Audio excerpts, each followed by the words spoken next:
ఓం శ్రీ మహాగణాధిపతయే నమః. ఆంజనేయం మహావీరం బ్రహ్మ విష్ణు శివాత్మకం తరుణార్కప్రభోషాంతం రామదూతం నమామ్యహం. భారతీ శంకరపీఠం భక్తులకు, అశేష ప్రేక్షకులకు శుభాభివందనాలు, శుభాశీస్సులు.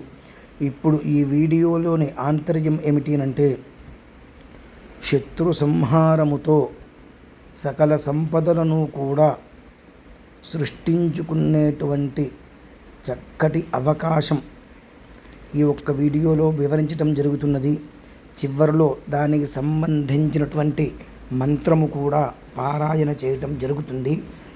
ప్రతిరోజు శత్రువులతో నానా రకాల ఇబ్బందులను, ఆవేదనలను ఎదుర్కొంటున్నవారు ఒకరు శత్రువుల్ని ఎదిరించలేక సతమతమవుతూ, భయంతో వెనకడుగు వేస్తూ, మనమేమీ చేయలేము, మనకు బలము లేదు, మన బలం వారి ముందు సరిపోవట్లేదు కనుక మౌనంగా కూర్చోవటమే అనుకునేటువంటి వారు, అలాగే మనకు సంబంధించినటువంటి స్థలాలలో భూములు అనగా అందులో వేరొకరు వచ్చి ఆక్రమించి ఇది నాది అనగా వారితోటి పోరాడలేక మానసిక వ్యధకి గురి అవుతున్నవారు, ఇటువంటి వారు ఎంతోమంది ఎన్నో రకాలుగా హింసకి గురి అవుతున్నారు.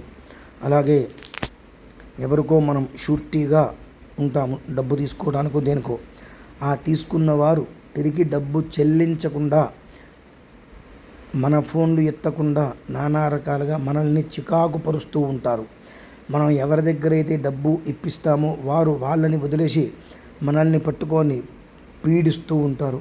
అటువంటి బాధితులు, అలాగే మనం ఎవరికైనా డబ్బు ఇస్తాము, సకాలంలో డబ్బు తిరిగి ఇవ్వకపోగా మన మీద అపనిందలు, దుర్భాషలాడుతూ ఏం చేస్తావో చేసుకో అనేటువంటి విధానంలో దుర్మార్గపు చర్యలకు తెగబడుతూ ఉంటారు కొంతమంది. ఆ రకమైనటువంటి వాళ్ళతో బాధల్ని అనుభవించేటువంటి వారు ఇలా చెప్పుకుంటూ వెళ్తే అనేక మంది అనేక రకములైనటువంటి బాధలతో, సమస్యలతో సతమతమవుతూ ఉన్నారు. వారందరికీ కూడా నేను చెప్పేది ఏమిటి అంటే, పైన చూస్తున్నాం చూడండి, ఆంజనేయ స్వామి వారు. ఆంజనేయ స్వామి వారు అనగా ఈశ్వరుడి యొక్క 11వ అంశం. 11 అంటే రుద్రః, ఏకాదశ రుద్రులు ఉంటారు. అందులో 11వ అవతారమే ఆంజనేయ స్వామి వారు. ఆ ఆంజనేయ స్వామి వారి యొక్క పరిపూర్ణ అనుగ్రహం మనకు కావాలి అనంటే సంపూర్ణంగా ఈశ్వరారాధన అనేటువంటిది చాలా అత్యంత శ్రేయోదాయకం. ఈశ్వరారాధన చేస్తూ మన్యుసూక్త పారాయణ లేదా మన ఇంట్లో మనం హనుమాన్ చాలీసా పారాయణ చేసుకోవటం వలన ఇంతకు ముందు మనం చెప్పుకున్నటువంటి సమస్తమైనటువంటి బాధల నుండి పరిపూర్ణంగా మనమందరము కూడా బయటపడతాము.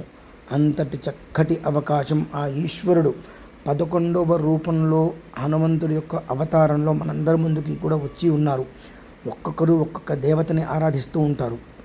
ఆంజనేయ స్వామి వారిని ఆరాధించే వాళ్ళు చాలా విశేషంగా ఎక్కువనే ఉంటూ ఉంటారు. అయితే ఇందులో ప్రధానంగా మనం తెలుసుకోవాల్సింది ఏమిటి అంటే, ఆంజనేయ స్వామి వారు ఈశ్వరుడి యొక్క 11వ అంశం కనుక ఈశ్వరుని ఆరాధించటం వలన ఆంజనేయ స్వామి వారు పరిపూర్ణంగా ప్రసన్నత చెందుతారు.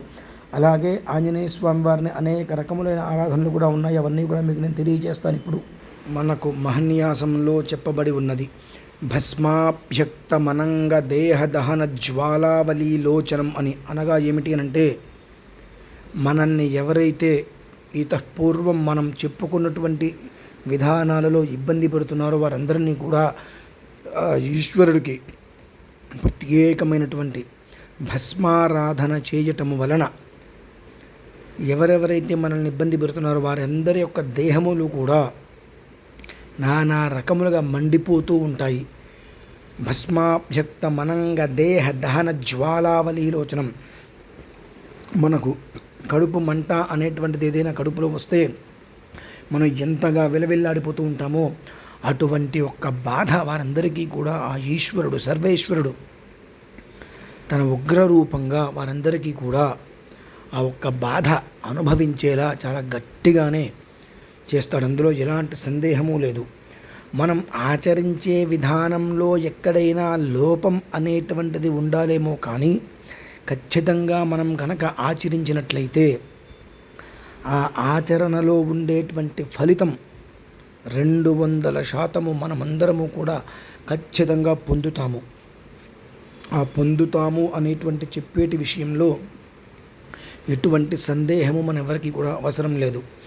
ఆ ఈశ్వరుడికి భస్మాభిషేకం చేస్తూ ఆంజనేయ స్వామి వారికి మన్యు సూక్తం లేదా హనుమాన్ చాలీసా లేదా మీకు ఇంట్లో వచ్చినటువంటి ఆంజనేయ స్వామి వారి నామాలు ఏవైనా కనుక వస్తే అనగా మనకు అష్టోత్తర నామం ఉంటుంది, అవి తీసుకొని లేదా ఆంజనేయాయ నమః అనుకుంటూ అయినా సరే పానకముతో మనము బెల్లము మిరియాలు వేసి పానకం తయారు చేస్తూ ఉంటాము. ఆ పానకముతో ఒక 7 మంగళవారాలు ఆంజనేయ స్వామి వారికి అభిషేకం చేసి ఒక్కసారి సుందరకాండ పారాయణ పూర్తిగా కూడా చదివించి స్వామివారికి కొబ్బరి చిప్పలు అనగా కొబ్బరికాయలు, అరటి పండ్లు, వేరుశనగ గింజలు ఇవి నివేదన కనుక పెట్టినట్లయితే గదాదండముతో అందరినీ కూడా దండించేస్తాడు ఆంజనేయ స్వామి వారు.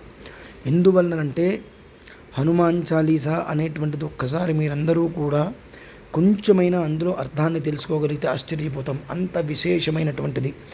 ఈశ్వరుడు యొక్క అంశలో ఉంటారు కాబట్టి రుద్రాంశ సంభూతులు అని ఆయనకి నామం ఉంటుంది. కనుక రుద్రుడు ఏ రకంగా అయితే కనుక త్రిశూలంతో ప్రళయ తాండవాన్ని తీసుకుని వస్తాడో మనల్ని హింసించిన వాళ్ళని హింసింపచేయటానికి, అలానే గదాదండంతో అందరినీ కూడా దండించి వేస్తాడు. అంతేకాకుండా అర్ధాష్టమ శని, అష్టమ శని, ఏలినాటి శని, శని మహర్దశ, శని అంతర్దశ, శని విదశ, ప్రాణదశ ఈ యొక్క శని ప్రభావంతో బాధపడే వారందరికీ కూడా ఈ రుద్ర సంభూతుడైనటువంటి ఆంజనేయ స్వామి వారు రుద్రమన్యుడు అని అంటారు. ఆయనని ఆరాధించడం వలన ఆ దోషాలన్నీ కూడా పరిపూర్ణంగా తొలగిపోతాయి. కనుక అందరూ కూడా సాధ్యమైనంత వరకు ఈశ్వర ఆరాధన చేయటానికి సన్నద్ధమవ్వండి. మనం భారతీ శంకర పీఠము నుండి ఆగస్టు 2వ తారీఖు రోజు నాడు ఎంతో సత్సంకల్పంతో విశేషంగా స్వామివారికి మహాభస్మార్చన అనేటువంటిది ప్రధాన సంకల్పంగా చేసి ఉన్నాము.